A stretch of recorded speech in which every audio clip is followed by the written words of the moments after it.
happened, then definitely 2/3 of the world's population would have been wiped out. This is not me saying it. This is nuclear scientists' research that says that there can be nuclear ice age, we can freeze to death, and there can be nuclear famine. Humanity can end. And this is so close to all of you. You all will be affected by it, not just people of that conflict of Kashmir. And now we have 3 nuclear countries.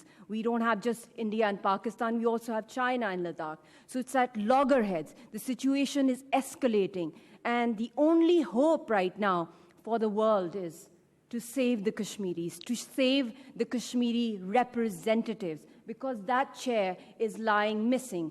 Luckily, I'm over here because I cannot go there, because even against me, Indians think I am also a terrorist, because I'm supporting the voice of my people, and my husband is in a death cell, 5x7 death cell, and he's being physically and mentally tortured because he is the face of that resistance. And I am speaking up about him and about the plight of Kashmiri women, children, political prisoners, and what they're going through. And then India labels me as a terrorist because I am a woman. Ladies and gentlemen, I am a vocal woman. I will rise up even when I cannot sleep for almost 2 years. I have not spoken to my husband, and he was arrested on our 10th wedding anniversary. From these 2 years have been a living hell for all Kashmiris. And the day they raided him, they tore away our wedding albums. They burnt our home. And that's what they did with a lot of other Kashmiris. And then the nuclear codes were exchanged. And right now, where are we heading as humanity? That is the big question mark. So I appeal to all of you, especially to the countries that are directly linked with the United Nations, and to the United Nations Secretary General and UN President. I met them and I told them that it's high time that you must nominate a Kashmir envoy. Kashmiri people are dying. We are defenseless. And we need your support before the Kashmiris become extinct. And you can only see us in museums, our shawls, our handicraft, our culture, our heritage. And by that time, it'll be too late. So I think we must bring those Kashmiri leadership and people back from their prisons, get them released. And right now, what's happening in India, the minorities, the way they are suffering over there, the farmers' movement, the anti-minority bills, construction of a mandir on Babri Masjid, all these things are linked with the fascist Hindutva mindset of Modi. And the Kashmiri leadership used to appeal to the Indian public that please stop voting for such leaders, because a time will come what you people are doing with innocent Kashmiris who are fighting peacefully for their legitimate right of freedom. If you will not raise a voice for us, then, God forbid, a time will come when such voices, such leadership, such mindset will burn you apart and your secular fabric will be torn apart. And that is what is happening. And I think this is the time that the Indian people should also rise up against this, the public of India, against such policies, because this is not good, not just for India, but for the entire region. So thank you. And in the end, just a few verses I would like to share with all of you, which I have written for my husband, Yasin Malik, who is right now in Tihar death cell, and fabricated, forged cases are being filed against him. And they can do anything with him, hang him, lifetime imprisonment, whatnot, and no legal access. And this is the story of Asiya Andrabi. This is the story of Saeed Ali Gilani, of Mirwais Umar Farooq, because they want our entire movement to become leaderless. And if the world desires a solution to this problem, then Kashmiri representatives are part of that solution. Otherwise, I'm afraid that we are heading towards World War III, because the nuclear commands of India are in the hands of a fascist, a radical, and a thirsty, bloodthirsty man of Kashmiris. So these are the verses. Oh my Yasin, where have you gone? It's been 23 months and 17 days since we heard your merry voice. How it haunts me, what you whispered the night of 22nd of Feb, when we exchanged our wedding vows a decade ago. Now the tyrant whips you with a single blow and drags you by the handcuff to such a low. To little Razia Sultana, your final words, my daughter, I'm going afar. Yet she peeps restlessly, thy window, searching thy stars. Where is Papa hiding behind the moon? I'm afraid it's the gallows of barrack number 7, Tihar, where no light descends, nor sunlight creeps into the walls. Calamitous was thy night of severance, terrible beyond words. I'd die with pain had I to die that night.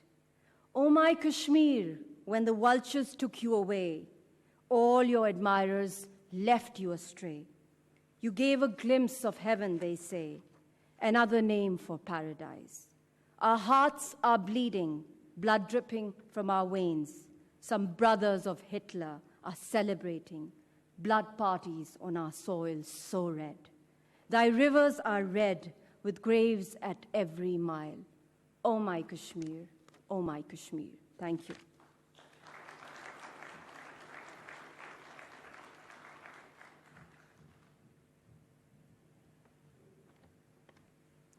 Now I invite Honorable Dr. Muji Yusuf, Special Assistant to Prime Minister on National Security, for his remarks.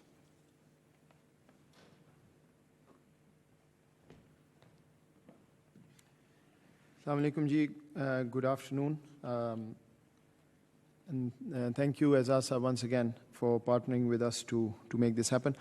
I'll be very brief and want to make 3 or 4 points, largely for our guests who are here to listen to this from the international community.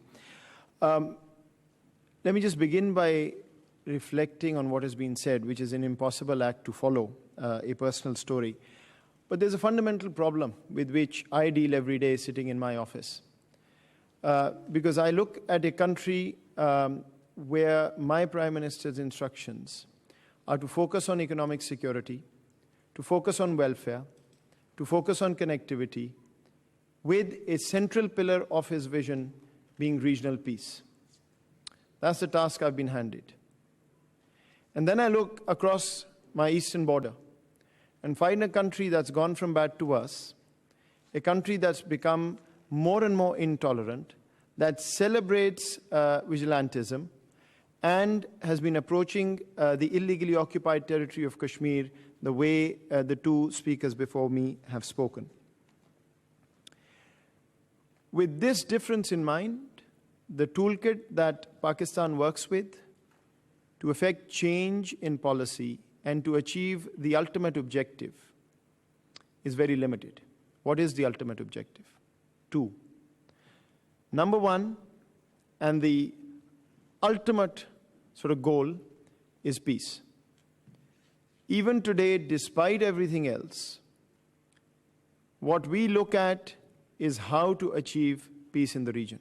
Because without peace, we can't fulfill our economic dream, and our economic security paradigm remains half-baked. But to get to that peace, the world has already told us the manner in which the Kashmir dispute has to be resolved.